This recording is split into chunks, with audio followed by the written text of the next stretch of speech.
안녕하세요. 여러분의 건강 길잡이 건강백과입니다.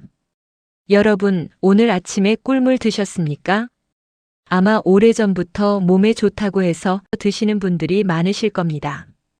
그런데 오늘 이 영상을 끝까지 보시고 나면 아마 드시는 방법을 바꾸게 되실 겁니다.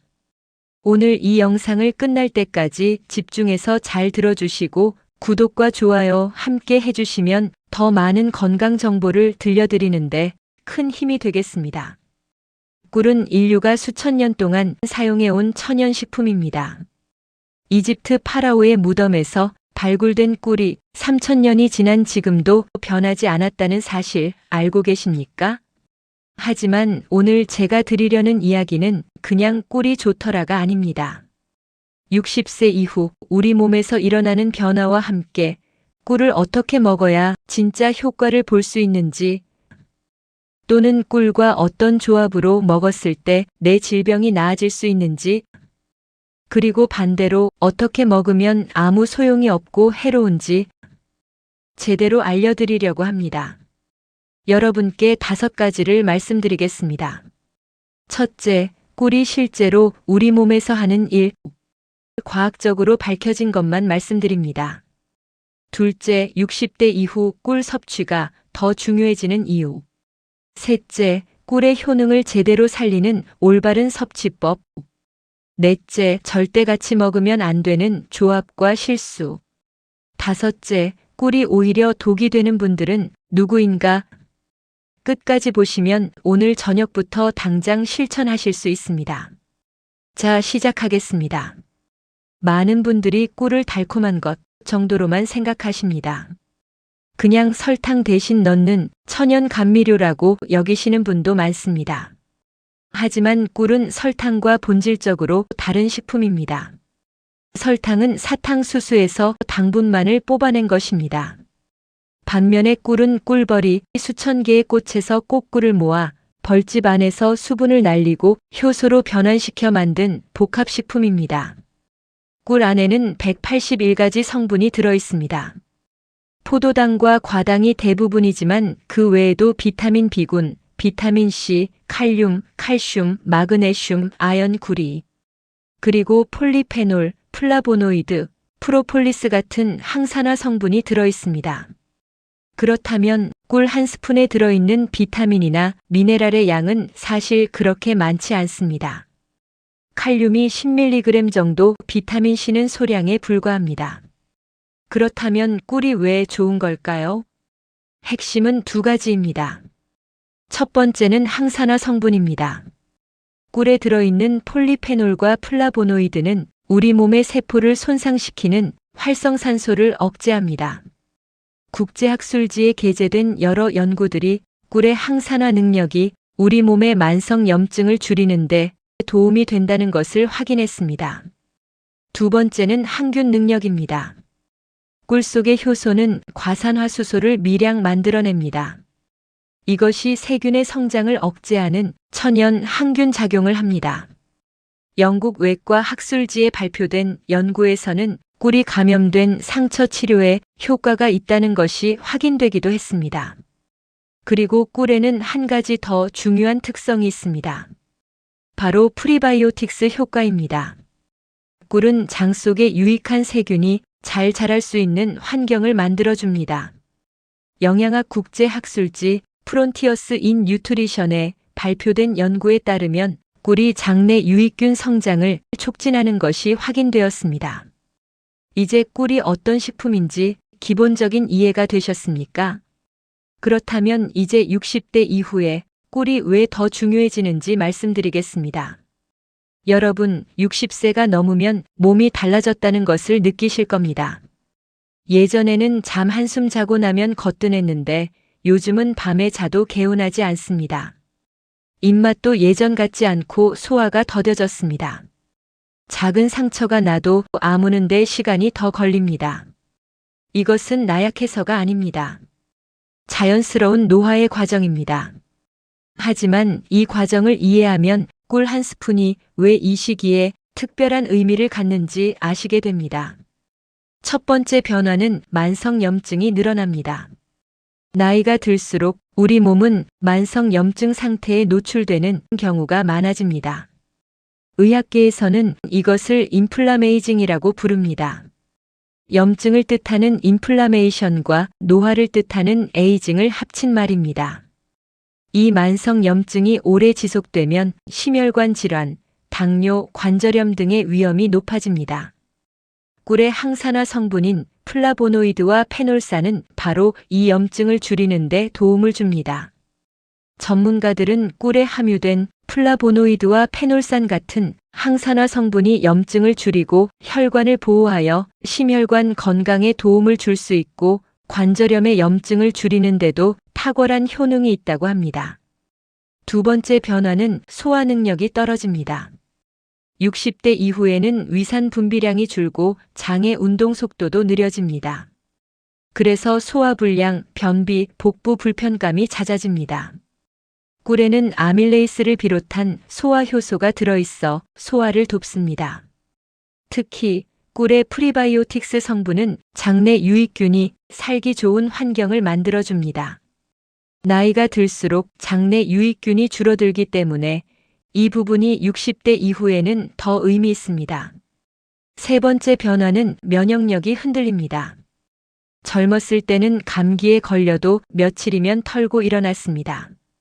하지만 60대 이후에는 같은 감기가 걸렸어도 몇 주씩 이어지는 경우가 생깁니다. 우리나라 농촌진흥청과 한국한의학연구원의 공동 연구에서 밝혀진 것이 있습니다. 국내산 밤꿀의 경우 면역세포를 이용한 실험 결과 독감 바이러스 감염을 62.2% 억제하는 것으로 나타났습니다.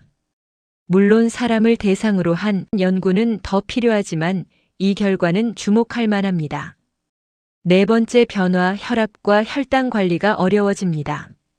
혈관의 탄력이 줄고 인슐린 감수성이 낮아지면서 혈압과 혈당이 조금씩 올라가기 시작합니다. 꿀은 일반 설탕과 달리 혈당 지수가 낮습니다. 꿀의 혈당 지수는 55 정도로 설탕의 68보다 낮습니다.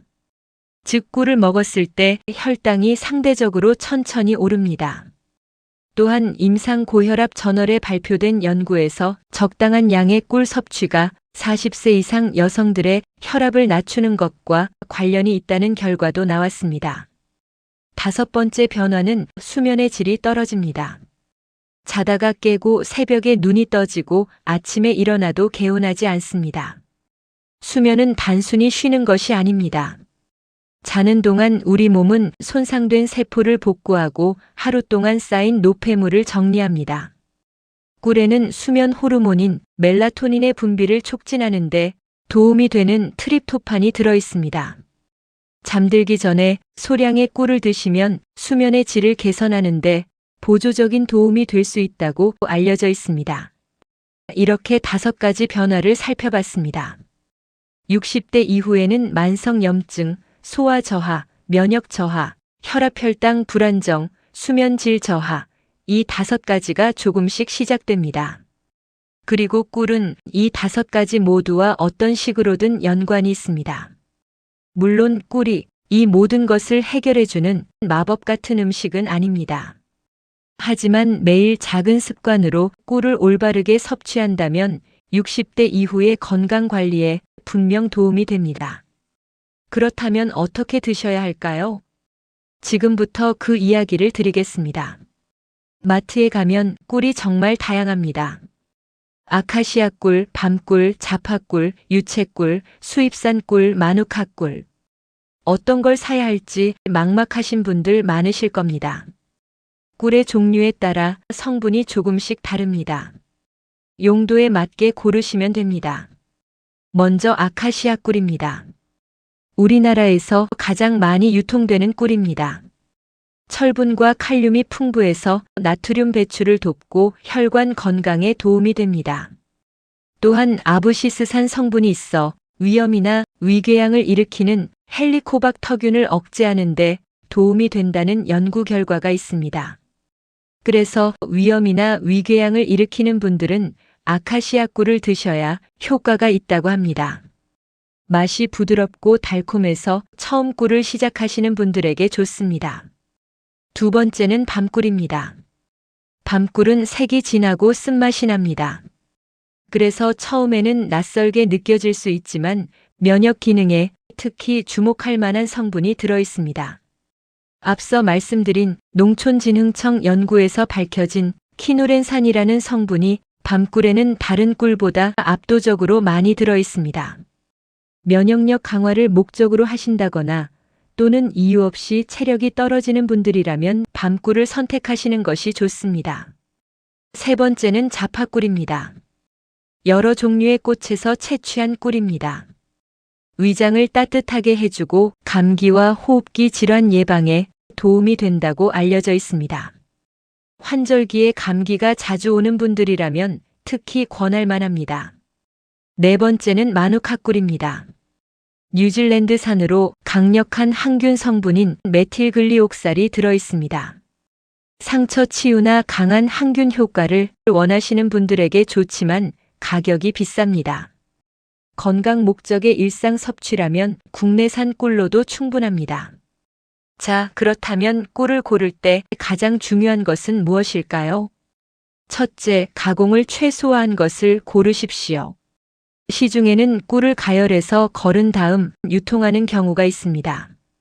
가열 과정에서 효소가 일부 파괴될 수 있습니다.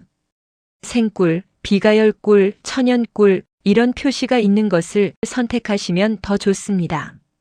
둘째, 설탕 사양꿀을 주의하십시오. 꿀벌에게 설탕물을 먹여 만든 꿀입니다. 2024년 11월부터 국내에서는 이를 설탕꿀이라고 표기하기로 합의되었습니다. 구매하실 때 원재료명을 확인하시는 습관을 들이십시오. 셋째, 국내산인지 확인하십시오. 수입산 꿀은 운반 과정에서 품질이 달라질 수 있고 원산지 표시가 불명확한 경우가 있습니다. 꿀의 종류와 선택법을 정리해 드렸습니다. 이제 어떻게 드셔야 하는지 알려드리겠습니다. 가장 중요한 이야기입니다. 꿀을 드시는 분들이 가장 많이 하시는 실수가 하나 있습니다. 무엇인지 아십니까? 바로 너무 뜨거운 물에 타시는 겁니다. 아침에 전기포트로 물을 팔팔 끓이신 다음 그 뜨거운 물에 꿀을 넣으시는 분들이 많습니다. 이렇게 하면 꿀 속의 효소가 파괴됩니다. 꿀 속의 효소들은 열에 민감합니다. 60도 이상에서 서서히 파괴되기 시작하고 100도 끓는 물에서는 효소 활성도가 크게 떨어집니다. 꿀의 항균 효소인 글루코스 산화 효소도 고온에서는 활성이 약해집니다. 꿀을 드실 때는 40도에서 50도 정도의 따뜻한 물에 타시는 것이 좋습니다. 손가락을 넣었을 때 따뜻하지만 뜨겁지 않은 온도, 목욕탕에서 탕에 발을 넣었을 때 느끼는 그 정도의 온도입니다. 두 번째로 중요한 것은 양입니다. 꿀은 분명히 건강에 좋은 식품이지만 당분이 많습니다. 꿀 1테이블스푼에는 약 64칼로리, 당분 17g 정도가 들어 있습니다. 세계보건기구 WHO는 하루 당류 섭취량을 25g 이하로 권고합니다. 꿀은 하루에 1에서 2티스푼, 약 7g에서 14g 정도가 적당합니다. 더 드신다고 더 좋은 게 아닙니다. 과하면 혈당이 오르고 체중이 늘 수 있습니다. 세 번째, 언제 드시면 좋을까요? 가장 효과적인 시간대 세 가지를 말씀드리겠습니다. 첫 번째 시간대는 아침 공복입니다. 밤사이 우리 몸은 공복 상태를 유지합니다. 이 시간에 꿀을 적당량 섭취하면 혈당을 완만하게 올려 뇌와 몸에 에너지를 공급합니다. 꿀의 당분인 포도당과 과당은 단당류라서 흡수가 빠릅니다. 아침에 공복 상태에서 따뜻한 물에 꿀 1티스푼을 타서 드시면 위장을 부드럽게 깨우고 하루를 시작하는 에너지 공급에 도움이 됩니다. 두 번째 시간대는 오후 3시에서 5시 사이입니다. 점심 식사 후 오후가 되면 혈당이 떨어지면서 피로와 졸음이 옵니다. 이때 커피나 달콤한 과자 대신 꿀을 조금 넣은 따뜻한 꿀물 한 잔이 도움이 됩니다. 급격하게 혈당을 올리지 않으면서 에너지를 공급해 줍니다. 세 번째 시간대는 잠들기 30분에서 1시간 전입니다. 아주 소량의 꿀 티스푼으로 하나 정도를 그냥 핥아 드시거나 아주 적은 물에 타서 드시면 됩니다. 트립토판이 뇌에서 세로토닌으로 변환되고 이것이 다시 멜라토닌으로 바뀌어 수면을 돕는 역할을 합니다. 단, 자기 직전에 물을 많이 마시면 밤중에 화장실 때문에 깨실 수 있으니 물의 양은 최소로 하십시오. 이제 세 가지 황금 시간대를 정리해 보겠습니다. 아침 공복에 꿀 1티스푼, 오후 피로할 때 꿀 반 티스푼, 잠들기 전 꿀 소량, 하루 총 섭취량이 2에서 3티스푼을 넘지 않도록 하십시오. 이제 꿀과 함께 드시면 더 좋은 조합을 알려드리겠습니다. 첫 번째 조합은 꿀과 레몬입니다. 레몬에는 비타민C가 풍부하고 구연산이 들어있습니다. 꿀의 항산화 성분과 레몬의 비타민C가 만나면 면역 기능 지원에 더 효과적입니다. 특히 환절기에 감기 기운이 있을 때 또는 환절기 때 팔, 다리가 쑤신다는 분들은 따뜻한 꿀레몬차 한 잔이 염증을 억제하는 효과가 있어 예로부터 검증된 민간요법입니다. 온도는 반드시 50도 이하로 유지하십시오. 두 번째 조합은 꿀과 계피와 커피입니다. 계피에는 혈당 조절을 돕는 성분이 있다는 연구들이 있습니다. 꿀의 낮은 혈당 지수와 계피의 혈당 조절 효과가 함께 작용할 수 있습니다. 따뜻한 물에 커피, 꿀 1티스푼과 계피가루 한 꼬집을 타서 드셔보십시오. 이 조합의 한 잔이 강철 커피로 변하는 순간입니다. 계피 대신 카카오의 조합도 강철 커피의 원산지라고 합니다. 카카오는 플라바놀이 만들어내는 산화질소 하나가 그 굳어버린 혈관을 다시 열어주고 남성들의 기를 살려주고 자존감이 되살아나게 했습니다. 노벨 생리의학상이 인정한 성분입니다. 하버드 의대, 영국 노팅엄 대학, 미국 심장학회가 수치로 증명한 사실로 커피 한 잔에 카카오 한 스푼, 꿀 1티스푼, 이 배합이 70년 굳어온 혈관을 다시 열어주며 70대 남자의 멈춘 심장도 다시 뛰게 하는 강철 커피의 기적이라고 합니다. 잠자고 있던 성기능도 불뚝 되살아난다고 합니다. 향도 좋아서 마시기에 좋습니다. 세 번째 조합은 꿀과 생강입니다. 생강은 항염증 효과가 있는 진저롤이라는 성분이 들어있습니다. 꿀의 항산화 성분과 생강의 항염증 성분이 만나면 특히 관절이 아프거나 소화가 불편하신 분들에게 도움이 될 수 있습니다. 생강차를 미지근하게 식힌 다음 꿀을 넣어 드셔보십시오. 여기까지 올바른 섭취법과 좋은 조합을 알아봤습니다. 이제 반대로 절대 하시면 안 되는 것들을 말씀드리겠습니다. 꿀이 건강에 좋다는 것을 아셨다고 해서 무조건 많이 드시면 안 됩니다. 잘못된 방법으로 드시면 효과가 없을 뿐 아니라 오히려 역효과가 날 수 있습니다. 첫 번째, 끓는 물에 타지 마십시오. 이것은 앞서 말씀드렸습니다. 100도의 끓는 물은 꿀 속의 효소를 파괴합니다. 40도에서 50도의 따뜻한 물을 사용하십시오. 두 번째, 두부와 함께 드시지 마십시오. 꿀과 두부를 같이 먹으면 소화에 불편함이 생길 수 있다는 견해가 있습니다. 소화가 약하신 분들은 주의하시는 것이 좋습니다. 세 번째, 부추와 함께 드시지 마십시오. 꿀과 부추를 함께 먹으면 복통이 생길 수 있다는 전통적인 주의 사항이 있습니다. 네 번째, 금속 숟가락을 피하십시오. 꿀 속의 항산화 성분은 금속과 반응하면 산화될 수 있습니다. 나무 숟가락이나 플라스틱 숟가락을 사용하시는 것이 좋습니다. 다섯 번째, 너무 많이 드시지 마십시오. 꿀은 당분이 많습니다. 하루 2에서 3티스푼을 넘지 않도록 하십시오. 특히 혈당이 높으신 분들은 더 소량으로 드셔야 합니다. 여섯 번째, 알로에와 함께 드시지 마십시오. 알로에는 꿀과 함께 드시면 알로에에 쓴 성분이 꿀의 효과를 방해할 수 있다는 견해가 있습니다. 이제 가장 중요한 내용입니다. 꿀을 드시면 안 되는 분들에 대해 말씀드리겠습니다. 이것은 반드시 알고 계셔야 합니다. 꿀이 건강에 좋다고 해서 모든 분께 해당되는 것은 아닙니다. 특정 조건에 해당하시는 분들은 섭취를 주의하시거나 반드시 의사와 상담하셔야 합니다. 첫 번째, 만 1세 미만 영아는 절대 먹이면 안 됩니다. 꿀에는 클로스트리디움 보툴리눔이라는 세균의 포자가 들어있을 수 있습니다. 성인은 위산이 강해서 이 포자가 문제를 일으키지 않습니다. 하지만 장 기능이 미성숙한 영아에게는 이 포자가 장에서 독소를 만들어내어 영아 보툴리누스증을 일으킬 수 있습니다. 메이오 클리닉을 비롯한 전 세계 의료기관이 공통적으로 경고하는 사항입니다. 아무리 소량이라도 1세 미만 아기에게는 절대 주시면 안 됩니다. 두 번째, 혈당 조절이 어려운 당뇨 환자분들은 주의하셔야 합니다. 꿀이 설탕보다 혈당 지수는 낮지만 결국 당분입니다.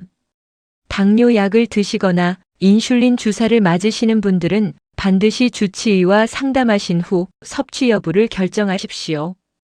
혈당이 어느 정도 안정적으로 관리되는 분들은 소량은 괜찮을 수 있지만 반드시 혈당을 모니터링하면서 드셔야 합니다. 세 번째, 꽃가루 알레르기 또는 벌 알레르기가 심하신 분들입니다. 꿀은 꽃가루를 농축한 것입니다. 꽃가루 알레르기나 벌에 쏘였을 때 심한 반응을 보이신 적이 있는 분들은 꿀 섭취 시 알레르기 반응이 생길 수 있습니다. 처음 드실 때는 아주 소량만 드셔보시고 이상 반응이 없는지 확인하십시오. 목이 간질거리거나 입술이 붓거나 숨이 가빠지면 즉시 섭취를 중단하고 의사를 찾으십시오. 네 번째, 신장 기능이 매우 낮은 분들입니다. 일반적으로 꿀은 신장 건강에 부담을 크게 주지 않습니다. 하지만 신장 기능이 심하게 저하되어 투석을 받고 계신 분들은 칼륨 섭취를 엄격히 제한해야 합니다. 꿀에도 소량의 칼륨이 들어 있습니다. 투석 중이신 분들은 반드시 담당 의사와 상담하신 후 결정하십시오. 그리고 신장 기능을 튼튼하게 해준다는 과일을 드실 때도 꿀과 같이 드시는 것은 삼가해 주십시오. 꿀을 드시는 것이 신장 기능을 살린다는 것은 잘못된 정보입니다. 건강한 성인에게는 꿀이 일반적으로 안전한 식품입니다. 하지만 지금 말씀드린 4가지 경우에 해당하신다면 반드시 전문가와 먼저 상담하십시오. 건강을 챙기려다 역효과를 내는 일은 없어야 합니다. 지금부터는 꿀에 대해 많이들 잘못 알고 계신 것들을 바로잡아 드리겠습니다. 오해 첫 번째, 꿀은 설탕과 완전히 다른 식품이다. 반은 맞고 반은 틀립니다. 꿀과 설탕은 분명 다른 식품입니다. 꿀에는 설탕에 없는 효소, 항산화 성분, 폴리페놀이 들어 있습니다. 하지만 꿀의 79%는 당분입니다. 포도당과 과당의 비율이 설탕과 유사합니다. 꿀이 설탕보다 건강에 좋을 수 있지만 꿀을 당분이 없는 식품처럼 생각하시면 안 됩니다. 적당량을 지키는 것이 중요합니다. 오해 두 번째, 꿀은 만병통치약이다. 아닙니다. 꿀은 좋은 천연식품이지만 특정 질병을 치료하는 약이 아닙니다. 항산화 효과, 항균 효과, 소화 보조, 면역 지원 등에 도움이 될 수 있다는 연구들이 있지만 꿀 하나만으로 질병을 고칠 수는 없습니다. 의약품을 대신한다고 생각하시면 절대 안 됩니다. 건강한 식습관의 일부로 꿀을 활용하시는 것이 올바른 접근입니다. 오해 세 번째, 비싼 꿀이 무조건 더 좋다. 꿀의 품질은 가격만으로 판단하기 어렵습니다.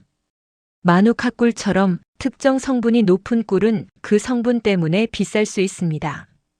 하지만 일상적인 건강관리 목적이라면 국내산 아카시아 꿀이나 밤꿀도 충분히 좋습니다. 가격보다는 가공을 최소화한 생꿀인지 원산지가 명확한지를 확인하십시오. 오해 네 번째, 꿀물을 뜨겁게 마셔야 효과가 좋다. 앞서 말씀드렸지만 이것은 잘못된 생각입니다. 뜨거운 물은 꿀의 효소를 파괴합니다. 따뜻한 물 40도에서 50도가 적당합니다. 오해 5번째, 꿀은 상하지 않으니 유통기한이 없다. 꿀은 보관만 잘하면 매우 오래 보존되는 것은 맞습니다. 높은 당도와 낮은 수분, 항균 성분 덕분에 세균이 번식하기 어렵습니다. 하지만 뚜껑을 자주 열거나 습한 환경에 보관하면 수분이 흡수되어 발효되거나 품질이 떨어질 수 있습니다. 서늘하고 건조한 곳에 밀봉해서 보관하시고 제조일자를 확인하십시오. 자, 5가지 오해를 바로잡아 드렸습니다. 꿀은 분명히 좋은 식품이지만 과장하거나 맹신하면 안 됩니다. 올바른 정보로 현명하게 활용하십시오. 이제 실전입니다. 오늘부터 당장 적용하실 수 있는 꿀 활용 하루 루틴을 정리해 드리겠습니다. 아침 기상 후 공복에 드십시오. 물을 40도에서 50도로 준비합니다. 꿀 1티스푼을 넣고 천천히 저어서 드십시오. 원하시면 레몬 몇 방울을 추가하셔도 좋습니다. 이것으로 하루를 시작하십시오.